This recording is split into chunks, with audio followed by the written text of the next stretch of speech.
3,000 करोड़ का माने सरदार वल्लभ भाई पटेल का स्टेचू प्रतिमा लगा, तो उस पर क्यों नहीं सब काम गिना रहे हैं? तो उसमें तो शिक्षा रोजगार की तो बात ही नहीं हो रही है। तो मैं कैसे जान लूँ कि भाई ये सही काम कर रहे हैं? पार्टी को झंडा उखाड़ा गया, बैनर जलाया गया, इसलिए जब हम लोगों ने सक्रिय होगा माने उल्लंघन हो रहा है। आप मीडिया वाले हो, खुद जाके देखिए, पड़तालिए, या सूरत में भी जाके देख लिए ना, कहीं अपनी बात जनता को पहुंचाती है, लेकिन जनता की बात वहां तक पहुंचती है नहीं पहुंचती है, मैं नहीं क्या बोल रही है, कौन सरकार क्या नहीं कर रही और किस दिशा में काम कर रही है, वो मैं सब जानकारी रखता हूँ।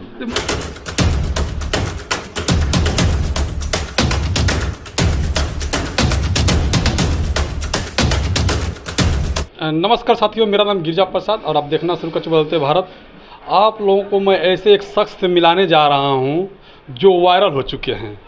वह अचानक रोड पे मिलते हैं और गाड़ी चलाते हैं, ऑटो रिक्शा ड्राइवर हैं, और वो मिलते हैं और अपनी बाइट देते हैं, और बाइट उनका इतना तेज़ी से वायरल हो जाता है और वायरल तमाम लोगों तक पहुँच जाता है वीडियो। और उनसे मैं आज खास मिलने के लिए आया हूँ, उनके घर पे मिलने के लिए पता किया, और फिर जब मैं वहाँ पहुँचा कुछ लोगों ने बताया और उनके बताने के माध्यम से मैं उनके पास पहुँच चुका हूँ, उनके घर पे भी पहुँच चुका हूँ। तो आइए हम उनको घर पे मिलाते हैं और कोशिश करते हैं उनसे बात करने के लिए कि कौन है, आखिर कैसे जानते हैं। तो ये आप देख सकते हैं इनका रूम है। दरअसल वो उत्तर प्रदेश के रहने वाले हैं और लेकिन यहाँ पर आए हुए हैं, उनसे हम लोग बातचीत करेंगे, जिनका नाम है जिलाजीत जी हैं। और आप लोग देख रहे हैं ये जो है कि 1 BH का रूम है और इनमें बैठे हुए देख सकते हैं जिलाजीत जी हैं। और ये वही शख्स हैं जो बहुत तेज़ी से वायरल हो जाते हैं। वायरल कैसे होते हैं कि जब मैंने खुद एक चलते रोड पे मैंने बाइट लिया, लोगों से प्रतिक्रिया ले रहा था चुनाव को लेकर के, 2024 का चुनाव को लेकर के, और उस प्रतिक्रिया में इनका वीडियो वायरल होता है। फिर मैं इनसे बात करने के लिए कोशिश करता हूं और आज फिर दोबारा इनसे मुलाकात हो जाती है। तो पहले बदलते बात पे आपका स्वागत है सर। जय भीम, नमो बुद्धाय। मेरा नाम जिलाजीत बौद्ध है। सर, आपका एक वीडियो मैं चलाया, बहुत तेज़ी से वायरल हो गया। मैं फिर आपका पता लिया और आपके पास आया, तो आपको कैसा लगता है? पहले तो मुझे देखिए काम पे भरोसा है, और कैसा लगता है ये मुझे नहीं, काम पे भरोसा है। अच्छा, कभी आप सोच सकते थे कि नहीं हमारे घर पे मीडिया वाले आएंगे? कभी ऐसा सोचा नहीं था, लेकिन मुझे अपने पे काम पे भरोसा है और मैं काम पे ही भरोसा रखता हूँ। अच्छा, दूसरा किसी भी चीज़ पे। अच्छा सर, आप तो मायावती जी के बहुत बड़ा फैन निकले, और मैं जब उसमें लिखा था जो टाइटल था कि ऑटो ड्राइवर मायावती जी का निकला फैन, और लोगों ने काफ़ी चॉइस किया उस वीडियो को, लोगों ने देखा, तो आपको कैसा लग रहा है?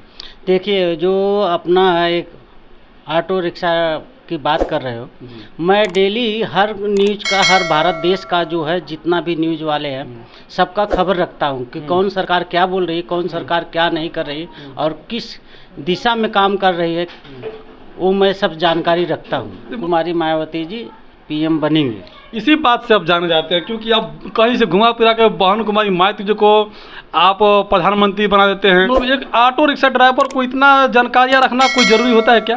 क्योंकि देश हमारा है, हम अगर नहीं रखेंगे तो कौन रखेगा? दूसरा देश वाले थोड़ी रखेंगे। हमको तो भारत में रहना है, भारत का मूल निवासी हूँ, इसलिए मुझे हर चीज़ पे ध्यान रखना है। सोचिएगा, अगर हर व्यक्ति इस जिम्मेदारी को समझे कि हम अपने भारत के लोगों को हर एक चीज़ का ध्यान रखना चाहिए, तो जिलाजीत की तरह आप लोग भी हो सकते हैं। लेकिन ऐसे सभी नदारद लोग हो जाते हैं जो कि केवल मानता हूँ कि रिक्शा ड्राइवर बहुत सारे हैं, लेकिन उनको कुछ खबर नहीं पता चलता है कि वो क्या कर रहे हैं। उन्हें पूछा जाए तो बता भी नहीं सकते हैं कि हम क्या, बस वो रिक्शा चलाते हैं, घर आते हैं और अपना पेट पालन की काम करते हैं। लेकिन जिलाजीत ने, आप लोग सुने कि देश दुनिया की सारी खबर को अपने पास रखते हैं जब घर पे आते हैं। तो अब सोचिए, ऐसा व्यक्ति जो पूरे 12 घंटा रिक्शा चलाता हो, फिर आकर समाज की बात करता हो, देश दुनिया की खबर की बात रखता हो, कैसा मतलब इतना संभव हो सकता है? सर, आप इतना दुनिया की खबरें को आप रखते हैं, कैसी जानकारियाँ लेते हैं? केवल टीवी माध्यम? तो मुझे लगता है टीवी भी यहाँ पे नहीं है। देखिए, मैं ज़्यादातर न्यूज़ और पेपर ज़्यादा पढ़ता हूँ। अच्छा। इसलिए मुझे सारे देश की खबर मुझे मालूम रहता है, कौन सरकार किस दिशा में काम कर रहा है और क्या काम कर रहा है। अभी वर्तमान में इस समय सरकार जो है खाली अपनी बात रखता है, अपनी बात जनता को पहुंचाती है, लेकिन जनता की बात वहाँ तक पहुँचती है नहीं पहुँचती है मैं नहीं जानता। मतलब सरकार जो है कि केवल ये मान लीजिए अखबार के जरिए, टीवी के जरिए अपनी बात तो पहुंचा देता है, लेकिन जनता की बात उनके तक नहीं पहुंच पाती। देखिए इसमें जैसे है पहुंचने का, अभी मैं उत्तर प्रदेश अपने गांव गया था 12 तारीख को, आते समय भी मैं देखा ये लोग माने जो आचार संहिता का पालन कर रहे हैं, लेकिन कुछ ऐसे सरकार में जो वर्तमान में हैं वो आचार संहिता का उल्लंघन कर रहे हैं और राष्ट्रपति शासन का भी उल्लंघन कर रहे हैं, 144 धारा का भी माने जो है उल्लंघन कर रहे हैं। उनके ऊपर क्या माने जो है चुनाव आयोग और निर्वाचन आयोग उसके ऊपर केस नहीं लागू कर सकता है, या माने जो विपक्ष में है उनके ऊपर लागू क्यों होता है? यानी बीजेपी के लोगों पर कोई कार्रवाई नहीं हो रही है? नहीं, देखिए अब अगर ऐसे बीजेपी की बात करते तो मैं तो नाम नहीं लेना चाहता, लेकिन बनारस जिले में मोदी जी का मैंने 8-9 जगह बैनर पोस्टर के साथ में देखा, गारंटी के साथ में ऐसा लिखा हुआ जो कि किसी भी पार्टी का वहाँ पे नहीं लगा हुआ था। मतलब मोदी है तो गारंटी है। हाँ, ये अगर उनको जीतना है, इतना सख्त अपने पे भरोसा है तो आचार संहिता 144 धारा का राष्ट्रपति शासन का पालन करें। भाई जनता जिसको जो वोट देगी वो विजय होगा और उसमें जनता के ऊपर भरोसा रखें। फिर भी इनको अपने पर भरोसा है नहीं, इसलिए माने अपना बैनर पोस्टर लगाए हुए हैं पूरे देश में। सब पार्टी की बात छोड़ो, मैं तो इनकी अगर इनका बात करते हो तो जो कानून का भी मतलब धज्जियां उड़ा रहे हैं, आचार संहिता लागू है उसको भी वो लोग धज्जियां उड़ा रहे हैं। अरे अगर ऐसा लगे तो आप जाके खुद ही देख लो ना भाई, मुझे क्या बता रहा, मैं तो बता रहा हूँ, लेकिन ऐसा लगे तो जाके देख लो। वहाँ पर शासन सब है, माने जिला कमिश्नर सब है, उनको नहीं दिख रहा है क्या? हमको बताना पड़ेगा कि आप माने यहाँ जाके देखिए और यहाँ चुनाव माने बैनर पोस्टर का 144 धारा का माने उल्लंघन हो रहा है। आप मीडिया वाले हो, खुद जाके देखिए, पड़तालिए, या सूरत में भी जाके देख लिए ना कहीं भी लगा हुआ तो क्या उनके ऊपर कानून नहीं लगता है क्या? अच्छा एक बात बताइए, जैसे कि आप बड़ा दुनिया की खबर रखते हैं आप अपने नॉलेज में, तो बीजेपी के बारे में, समाजवादी पार्टी के बारे में, मतलब तमाम जो जितनी भी पार्टियां हैं उसके बारे में रखते हैं, आप मायावती जी को कैसे इतना नज़दीकी से जानते हैं आप? देखिए मैं नज़दीकी, मेरा 92 से ही जुड़ा था। मैं जब छोटा था तो हमारे यहाँ जब बहुजन समाज पार्टी की शुरुआत हुआ था तो हम लोगों ने जब कम उम्र के थे 5-6 में पढ़ाई कर रहे थे, तभी हमारे यहाँ से बहुत बहुजन समाज पार्टी को झंडा उखाड़ा गया, बैनर जलाया गया। इसलिए जब हम लोगों ने सक्रिय हो गए तो वहाँ पे जो है कि इसलिए बहुजन समाज पार्टी को जानना चालू किया। हमारे गांव के लोगों को भी ऊपर 50-50 केसें हुए हैं और 50-50 लोगों के ऊपर हम लोगों ने जमानत करवाया है। ऐसी सारी बातें, इसलिए मैं बहुजन समाज पार्टी को तब से जानता और जो सही मायने में काम करता है उसको मैं मानता हूँ। क्या लगता है उत्तर प्रदेश में अखिलेश यादव ने काम नहीं किए हैं? नहीं, उत्तर प्रदेश में देखिए जो काम किया अखिलेश भी किए हैं, बीएसपी किया, अभी वर्तमान में जो सरकारें हैं वो अभी तक कुछ नहीं, खाली अपना स्टिकर बैनर लगाना काम कर रहे हैं। मायावती जी का गुणगान आप कर रहे हैं, क्या मायावती जी का कुछ काम, जैसे मैंने आपसे पहले भी काम गिनती कराया था, आपने धड़ा तो काम गिनतियाँ करा दी हैं, तो क्या लगता है वाकई में वो ज़मीनी पर जो काम हुआ है? देखिए जमुनी पे काम हुआ है, क्योंकि जो अगला 19 में चुनाव हुआ था बहुजन समाज पार्टी 10 सीट तो निकाला था, लेकिन 38 सीटों पे ऐसा था दूसरे नंबर पे उनका स्थान था। 38 सीट पे दूसरे स्थान पे? हाँ, माने दूसरे स्थान पे था। ये जाके आप पता कर लीजिए, नहीं तो मैं अगर गलत लगे तो आप पता कर लीजिए। 10 तो सीट उन्होंने जीत कर आए थे। हाँ, 38 जगह दूसरे नंबर पे थे, यानी 38-10 48 सीट। हाँ, तो इस बार क्या लगता है, अकेला चुनाव लड़ रही है, उस वक्त तो गठबंधन में थी मायावती जी और इस बार अकेला है, तो क्या लग रहा है?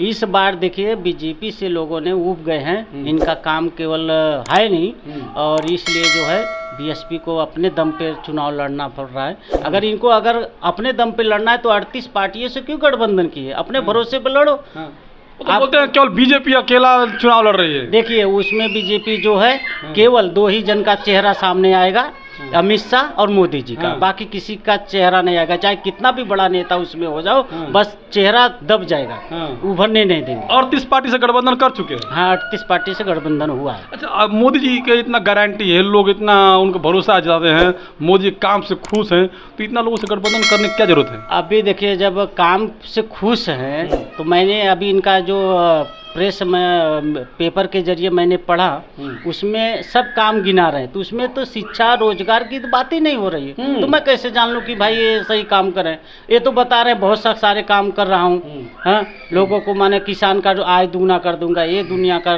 काम कर दूंगा, लेकिन जब शिक्षा रहेगा तब ना हमारा भारत देश आगे बढ़ेगा। तो ऐसे शिक्षा की बात जो करेगा हम उसको लाएंगे, जो रोजगार की बात करेगा उसको लाएंगे। हमें तो भाई शिक्षा और रोजगार की बात है ना। अच्छा ये बताइए, आप रिक्शा चलाते हैं, अपने घर का जो पालन पोषण करते हैं रिक्शा चला करके, और उत्तर प्रदेश से आके गुजरात में कर रहे हैं, कैसा लग रहा है आपको? देखिए, मुझे तो, हम लोग गरीब आदमी हैं, हमको तो कमाना खाना काम ही है, लेकिन हम अपने रिक्शा चलाते हुए भी हम अपना 2 घंटे का या 3 घंटे का समाज के प्रति हम काम अपना समय देते हैं डेली का। अभी देखिए, जैसे 12 तारीख को मैंने गांव गया, हमारे यहाँ गांव में 14 अप्रैल का मनाया जाता था, और लोगों को वहाँ भी हम जागरूक करते हैं।